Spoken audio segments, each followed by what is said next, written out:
Pac-Man Master 9 mais uma vez em meio à guerra.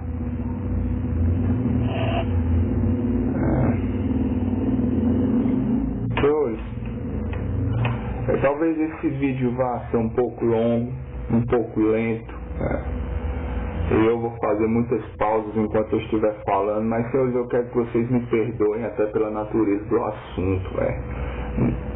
Como que eu vou falar que é um pouco abstrato, assim, com relação à linguagem cotidiana. Não é muito fácil falar muito rápido e pensar muito rápido. Então, senhores,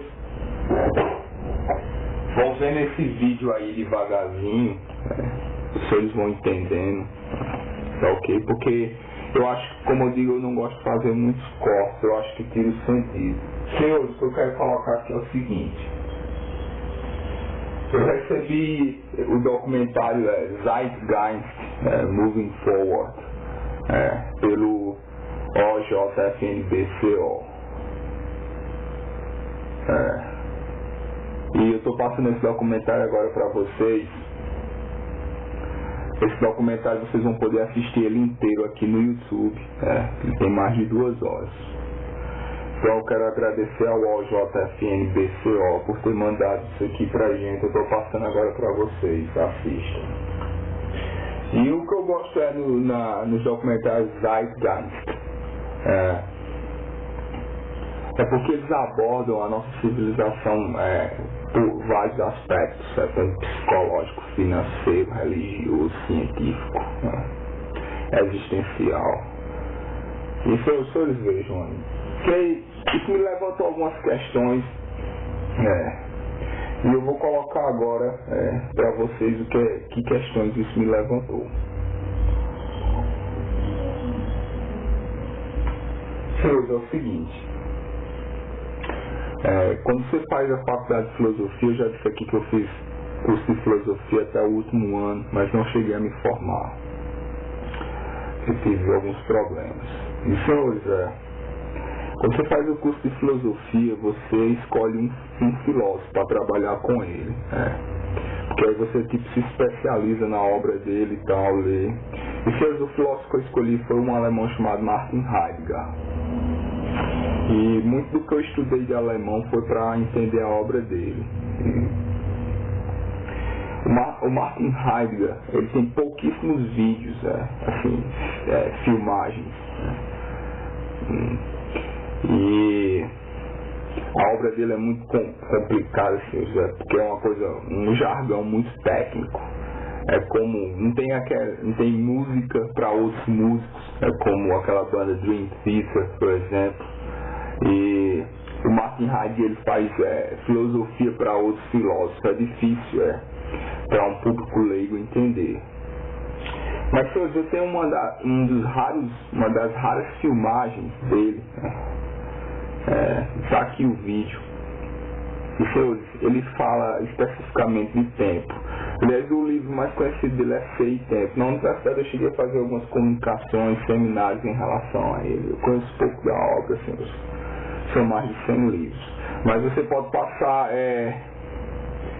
a vida toda estudando só Ser e Tempo, que é a obra principal dele. Que eu tenho aqui. Acho que eu já até mostrei aqui para os senhores. É algo que eu sei que eu vou ler a vida toda para conseguir entender. Eu estou lendo. Isso aqui é da tradução da Márcia de Cavalcante. Inclusive eu cheguei a trocar alguns e-mails com ela quando ela estava lá em Estocolmo. Então, o que eu quero colocar aqui é o seguinte: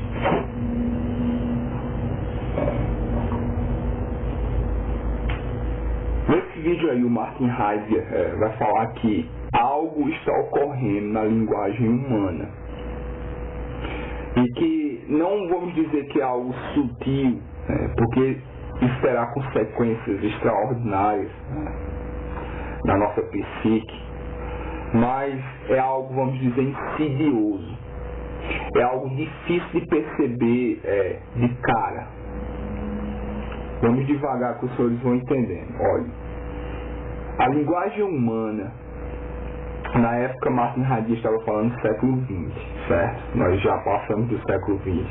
Mas a linguagem humana no século XX, ela estava passando por transformações gigantescas, que teriam consequências extremas, e que era algo difícil de perceber, e algo também que não poderia ser modificado. Era um movimento que ocorreu na linguagem. Se vocês viram um vídeo aí, vocês viram ele falando isso. O Martin Heidegger é um grande estudioso da linguagem. O que eu quero colocar aqui é o seguinte. Martin Heidegger, ele não diz nesse vídeo o que é isso que está transformando a nossa linguagem. Mas hoje eu estava pensando muito. E, senhores, eu vi que a grande transformação na linguagem humana no século XX foi a propaganda e a mídia. A grande transformação da linguagem no século XX foi as influências da propaganda e da mídia na linguagem humana. Porque, senhores, a linguagem ela sempre tem uma fonte. Qualquer sociedade usa uma fonte para a sua linguagem. A primeira fonte foram os textos religiosos. E os senhores veem que as pessoas tinham nomes bíblicos, ou no caso, os pagãos tinham nomes de acordo com a mitologia deles. Então, o texto religioso, mitológico, é a primeira fonte linguística para os humanos. Senhores, depois disso, nós tivemos o texto científico, o discurso científico, que também moldou a civilização. Expandiu a linguagem e tal, deixou a sua transformação, deixou a sua marca na linguagem humana. Senhores, depois do discurso científico do século XX, em vez de uma expansão, nós tivemos uma espécie de simplificação da linguagem por causa da propaganda. A propaganda e a mídia, em geral, causaram uma simplificação linguística. E essa simplificação linguística, ela tem consequências na nossa mente, na nossa psique, no modo como nós nos definimos para nós mesmos. O que é isso, senhores? O que eu quero colocar aqui é o seguinte: Heidegger não fala isso, que é a propaganda e a mídia. Ele fala da transformação da linguagem, vocês verão aí, mas eu estou colocando isso aqui. Porque, senhores, olha, a propaganda e a mídia é o que nós mais recebemos de discurso linguístico. Mais do que o discurso religioso, e mais do que o discurso científico. E nós que somos herdeiros do século XX, nós podemos nos considerar como imersos em propaganda midiática. E, senhores, essa simplificação tirou o sentido das palavras. As palavras, quando você tem uma civilização cuja a base linguística é a religião, as palavras têm sentido. Quando você tem uma civilização cuja base linguística é a ciência, você tem sentido. Mas, senhores, a nossa civilização, a nossa base linguística é propaganda e mídia. E isso não tem sentido algum. O discurso da propaganda, o discurso linguístico, no aspecto linguístico da propaganda e da mídia em geral, porque eu acredito que tudo que se faz na mídia hoje é propaganda. Eu vou explicar isso daqui um tempo. Isso tirou o significado das palavras. Porque o que a propaganda faz? A propaganda faz o seguinte: a propaganda diz constantemente, eu sou o melhor, eu sou o número 1, isso aqui é a melhor opção. A propaganda, ela coloca adjetivos no produto que não tem obrigação de serem verdadeiros ou não. E, senhores, a propaganda invadiu a propaganda começou como uma função simplesmente de fazer com que um produto aparecesse mais, um produto, uma ideia, um grupo político que fosse. Mas hoje, senhores, a propaganda, ela tipo infectou a nossa atividade artística. Porque muitas das coisas que as pessoas dizem hoje que é arte, não é mais arte, é simplesmente propaganda. Isso é uma modificação que ocorreu, por exemplo, na música, que vocês podem notar muito bem. Toda a música feita hoje em dia, ela é meramente propaganda. A música vamos dizer, artistas, entre aspas, que hoje em dia, como Lady Gaga, Rihanna, Jay-Z, Beyoncé, senhores, essa música é meramente propaganda de um estilo de vida que é interessante para os anunciantes. Os senhores estão entendendo? Estou dando um exemplo aqui da música, mas isso ocorreu em todos os sentidos. Então, esses artistas, entre aspas, eles fazem apologia a um determinado estilo de vida, que é interessante para os anunciantes, que é o negócio da noite, da festa, porque é aí, senhores, que vocês gastam dinheiro. Vocês vão gastar dinheiro para se vestir, vocês vão gastar dinheiro para beber, vocês vão gastar dinheiro para querer ter um carro, para querer parecer seu fodão. Senhores, tudo isso, senhores, é propaganda. Isso não tem mais nada a ver com arte. Isso é propaganda pura e simples. Eu vi uma menina aí, cara, eu não me lembro o nome dela, mas vocês devem conhecer aí que na música dela, ela faz propaganda da Britney Spears e do Jay-Z. Porque, senhores, a gravadora pediu isso. Entendeu? Então, artistas, os chamados artistas hoje em dia conhecidos, eles simplesmente são agentes de propaganda para os anunciantes. E que é tanto que eles fazem propaganda, que eles têm que pagar para a música deles aparecer. Estou errado?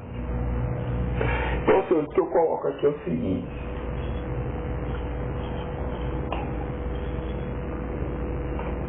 Pense que nós tivemos uma influência gigantesca na nossa linguagem, que veio da propaganda e da mídia em geral. Senhores, até os jornais hoje em dia, eles não são mais informativos. Eles são pura e simplesmente propaganda. Todos os jornais, todo o discurso jornalístico hoje em dia atende a determinados interesses. Então, em última instância, o que eles estão fazendo também é propaganda. Várias pessoas hoje em dia assumem a atitude de fazer o que se chama de marketing pessoal. Propaganda também. Influência direta na personalidade deles. Porque eles aprenderam que eles têm que ser assim.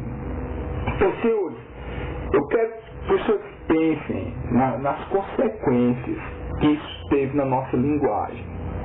Porque toda a nossa linguagem hoje em dia se tornou extremamente simplificada. Por quê? Porque, senhores, a propaganda, para ser eficiente, ela tem que ser simples, clara e direta. Ela não pode ter sentido algum, ela pode ser totalmente sem sentido, mas ela tem que ser simplificada. O discurso da propaganda é um discurso simplificado, para fazer com que o maior número de pessoas possível entendam aquilo. Então, a propaganda, até pela natureza dela, a natureza própria da propaganda de ser simplificada, acabou simplificando a linguagem cotidiana de todos nós. Porque as pessoas, as crianças, elas não aprendem, elas não têm um contato mais com a linguagem através de textos religiosos ou de textos científicos. O contato linguístico que uma criança terá será especificamente com relação à propaganda e mídia. E é óbvio que elas vão absorver isso. O que está ocorrendo, senhores?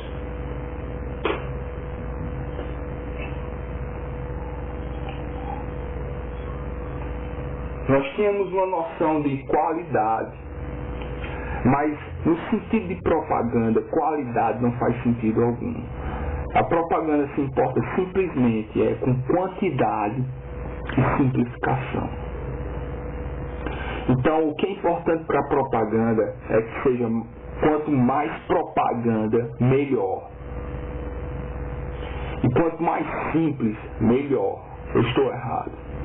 E, senhores, isso está em tudo. Como eu digo mais uma vez, nós como seres humanos, herdeiros do século XX, nós estamos totalmente imersos nesse mundo de propaganda e mídia que nós vivemos atualmente. Senhores, eu acredito que os senhores tenham entendido até aqui, ok? O que eu venho falando. Recapitulando um pouco, a nossa linguagem recebeu uma influência tremenda no século XX de propaganda e mídia, a linguagem humana como um todo. E exatamente por isso ela sofreu uma simplificação. Porque o contato, a maioria do contato com linguagem não ocorreu mais com relação a textos religiosos ou textos científicos, mas simplesmente com propaganda e mídia. Senhores, como nós podemos fazer algo em relação a isso? No vídeo do Hyde, ele fala que realmente não há nada que você possa fazer diretamente. Mas o que eu quero colocar aqui, senhores, é o seguinte. A única possibilidade de expansão da linguagem, já que ela se simplificou, para que ela volte a se expandir de novo, senhores, é através de arte. Arte, seja ela o que for, sons, cores, dança, conceitos, vídeo, todas as formas de arte, todas elas, senhores, são, em última instância, elas lidam com linguagem. E quando você pratica uma atividade artística, o artista, a pessoa que realmente merece esse título, essa alcunha, engraçado hoje porque a noção de artista hoje que a maioria das pessoas tem se confunde muito com a noção de celebridade, não é? Para vocês verem de novo a influência da propaganda da mídia nesse discurso. Então, senhores, a única forma de expandir a sua habilidade linguística é através de arte, fazendo arte e tendo contato com arte. Como eu digo, arte de todas as formas, porque mesmo a dança, ela é uma linguagem, entendeu? Vídeo arte, por mais abstrato que for, ali existe uma linguagem ali.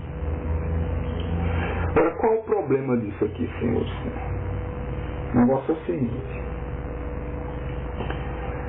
quando uma pessoa deseja fazer qualquer tipo de atividade artística, a primeira coisa que ela pensa é no público que ela vai ter. Porque, como eu digo mais uma vez, a noção de propaganda está introjetada na cabeça dele ou dela. E, senhores, a preocupação hoje do artista, entre aspas, é mais com a quantidade do público do que com a mensagem em si. Então, senhores, quando nós fazemos isso, é como se dissolvesse, é como se perdesse o sentido. Qualquer pessoa hoje que deseja ter qualquer tipo de atividade artística, seja ela qual for, o ponto primordial que ela deve ter é o seguinte: ela não deve se preocupar de forma alguma com o público. Eu sei que vocês podem achar isso estranho em primeiro, mas o negócio é o seguinte, senhores. A atividade artística que você vai executar, ela tem que servir para o seu desenvolvimento pessoal.